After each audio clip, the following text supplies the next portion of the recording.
Hello guys, finally तरह news में स्वागत छन् जे कि धेरै भन्दा धेरै बढी भन्दा बढी एउटा मेरो भिडियोले पोस्ट गरेको छ। विजय मण्डल जो कि शिक्षक हुनुहुन्छ, मलाई भेटेको थियो कोशीको हस्पिटलको छेउमा जहाँ म काम गरिरहेको थियो। त्यहाँ मलाई भन्यो कि तेरोसँग म एउटा भिडियो बनाउँछु, त म फेरि यसलाई एउटा भिडियो बनाएको दिएको थियो। त उसले मलाई मेरो भिडियो धेरै राम्रो एडिट गरेर पोस्ट गरेको छ। म त्यो भिडियोलाई हेरेर मलाई धेरै खुसी लाग्यो कि मेरो भिडियो पोस्ट गरियो।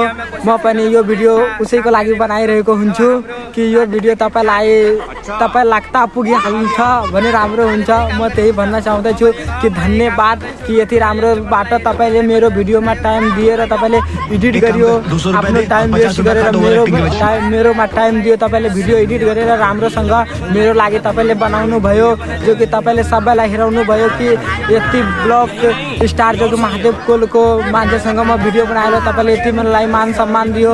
म तपाईँलाई धन्यवाद भन्न चाहिरहेको हुन्छु कि तपाईँले मलाई यति पपुलर गर्न चाहँदैछ, मेरो सानोदेखि मलाई ठुलो बनाउन चाहँदैछ। म धन्यवाद भन्दछु। जहाँ मिस्टेक गयो मेरो माफ गरिदिनु, किनकि मेरो नेपाली जहाँ पनि मिस्टेक हुनुहुन्छ। ल आजको लागि यति, अब दोस्रो भिडियोमा